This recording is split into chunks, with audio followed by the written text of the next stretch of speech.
Aujourd'hui, nous vous présentons une délicieuse douceur pour le goûter. Bonjour les amis, comment allez-vous? Bienvenue sur notre chaîne Cuisine pratique pour les non-voyants, mais bien évidemment, tous les passionnés de cuisine sont les bienvenus sur la chaîne. Alors aujourd'hui, nous vous proposons un moelleux citronné sans gluten. Et il sera même sans lactose si vous remplacez le beurre par du beurre sans lactose ou de la margarine. Voilà. Alors nous allons évidemment lister les ingrédients et puis je vous expliquerai les étapes puisqu'il y a quand même des étapes à respecter pour bien réussir un gâteau, surtout quand il est sans gluten. Voilà. Alors tout simplement au départ, il faut 2 œufs. Alors, 2 citrons, et là par contre, les citrons sont tellement grands que je vais en utiliser un seul. Alors, 2 citrons ou une orange, si vous préférez. Hein, voilà. Ensuite, 125 g de beurre ou de margarine, 125 g de sucre et 125 g d'un mélange de maïzena et farine de riz. Alors moi j'ai mis à peu près moitié-moitié, donc ça veut dire qu'il faudrait peser un petit peu plus de 60 g de l'un et de l'autre. Voilà, il n'y a pas de souci. La maïzena c'est pour la tenue, la farine de riz c'est pour la légèreté. Voilà, j'aime bien combiner différentes sortes de farine quand on travaille sans gluten. Je trouve que c'est plus intéressant que d'en avoir une seule. Voilà. Alors, ah oui, j'ai encore, pardon, excusez-moi, une cuillère à soupe de graines de lin, la petite pincée de sel et une petite pincée de bicarbonate. Voilà, cette fois nous avons tous nos ingrédients. Alors, première étape, bien sûr, j'ai fait ramollir le beurre, j'ai ajouté la pincée de sel et le sucre. Et maintenant, je vais faire mousser. Alors, ce que je vais faire, parce que mon saladier bouge beaucoup, je vais mettre un torchon humide dessous. Le problème va être réglé. Voilà, ça c'est la première astuce. Voilà. Ça va m'éviter de projeter le saladier par terre, on ne sait jamais. Voilà, donc je fais bien mousser mon beurre, mon sucre. Voilà, donc vous pouvez, si vous souhaitez donc du sans lactose également, eh bien mettez soit un beurre sans lactose, soit une margarine. Ça conviendra très bien. Je préfère le goût du beurre à celui de la margarine. Je trouve que la margarine est un peu fade. Mais bon, après, c'est les goûts et puis des fois les impondérables. Hein, pour les personnes qui ne supportent pas le lactose, des fois il n'y a pas d'autre solution. Voilà. Donc c'est important dans cette première étape de bien faire mousser. Voilà. Parce que si on veut que notre gâteau soit bien moelleux, eh bien, il faut travailler suffisamment dès le départ. Et ça se passe plutôt bien. Voilà.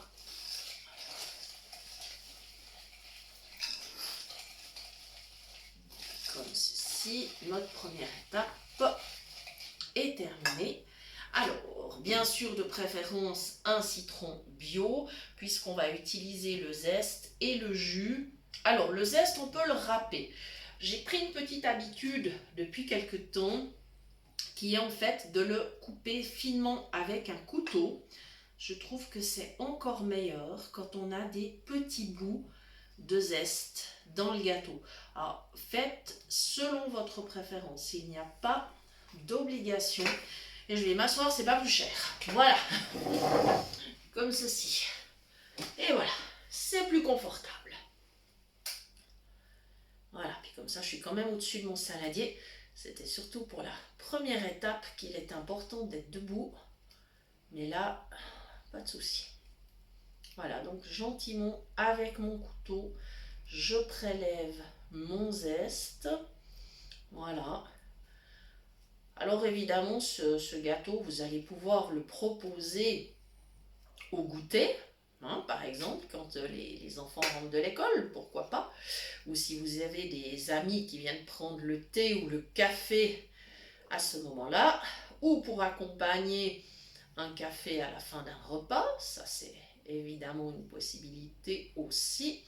N'hésitez pas d'ailleurs même à en confier une tranche avec un fruit à vos enfants pour leur récréation. Voilà, ça c'est aussi une possibilité.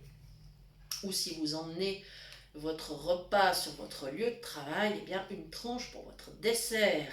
Voilà, ça c'est encore une autre possibilité. On va faire une mini pause le temps que je termine de prélever mon zeste et que je presse le jus. On va se retrouver dans un tout petit instant. À tout de suite. Nous sommes de retour pour la suite. Alors, j'ai incorporé mes zestes de citron, le jus, et je continue à mélanger. Voilà.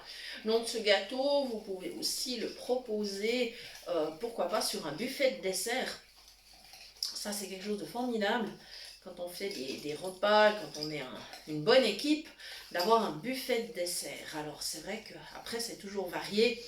On met diverses choses dans ce genre de buffet, mais avoir un petit gâteau comme ça passe plutôt bien, hein. Les gens apprécient bien.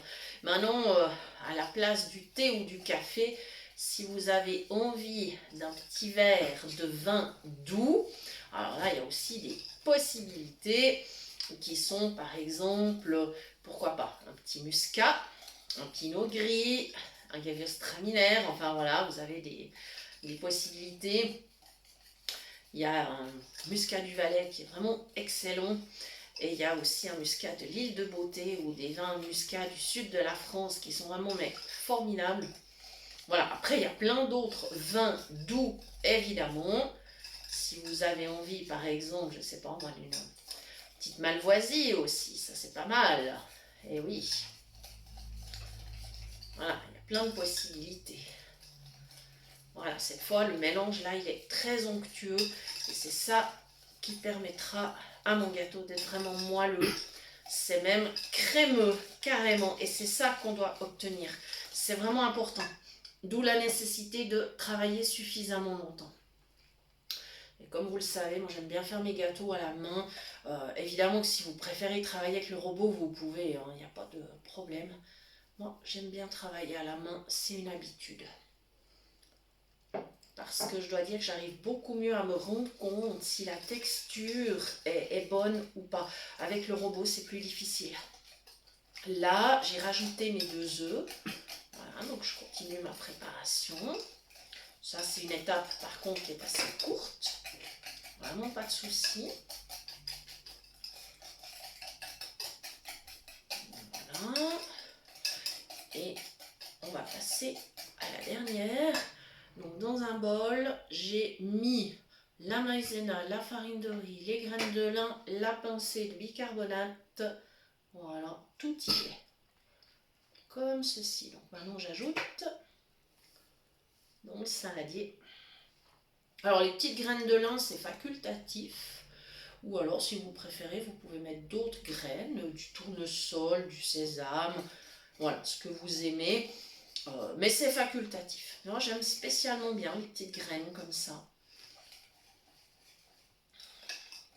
Voilà. Et maintenant, avec cette dernière étape, je vais devoir travailler un petit peu parce que les farines sans gluten mettent un peu plus de temps à s'imprégner de ce qui est liquide. Évidemment, comme elles n'ont pas de gluten, elles gonflent beaucoup moins facilement. Alors, il va falloir travailler encore un petit peu, encore un petit peu d'huile de coude. Et puis après, le gâteau partira au four à 180 degrés, temps de cuisson habituel, environ. Il faut toujours surveiller, disons, avec les cakes. Alors déjà, on n'ouvre jamais le four avant les 20 premières minutes de cuisson. Hein. Sinon, votre gâteau, il redescend. Et ça n'aurait pas de sens, puisque de toute façon, il ne serait pas cuit. Voilà. Donc, il faut bien attendre les 20 premières minutes. Et là, en l'occurrence, il faudra bien 45 minutes pour vérifier une première fois. Et puis ensuite, s'il y a besoin, on rajoutera 5 minutes. Voilà, il faudra être vigilant. On fait le test du couteau ou si vous avez une aiguille à cake pour tester, ça va formidablement bien. Puis si vous n'en avez pas, une aiguille à tricoter, ça marche très bien aussi. Voilà. Et oui. Voilà, ma pâte a une jolie consistance. Voilà, voilà. Et je vous rappelle bien sûr que vous pouvez nous retrouver donc non seulement sur la chaîne, également sur notre page Facebook qui porte le même nom. Voilà, et vous pouvez aussi bien sûr toujours nous écrire sur notre adresse email cuisinepratique@mail.ch et nous vous répondons avec grand plaisir dans les 2 à 3 jours. Voilà, parce qu'on y va en général 2 fois dans la semaine sur cette boîte mail. En tout cas, on vous remercie beaucoup pour vos commentaires, pour vos likes, pour vos messages. Vraiment, merci infiniment. Bienvenue aux nouveaux abonnés. Et si vous découvrez notre chaîne et que nos recettes vous font plaisir, eh bien, n'hésitez pas à vous abonner. Je vous le dis pas souvent d'ailleurs, parce que j'aime pas trop demander aux gens de s'abonner, mais voilà, je vais faire une petite exception. Si les recettes vous plaisent, eh bien, nous vous accueillerons volontiers parmi nos abonnés. Ça nous fera un très grand plaisir. Voilà, il me reste à vous souhaiter une bonne fin de journée, parce que là on est sur le soir. Voilà, donc je vous dis à très bientôt pour de nouvelles idées cuisine. Bye bye!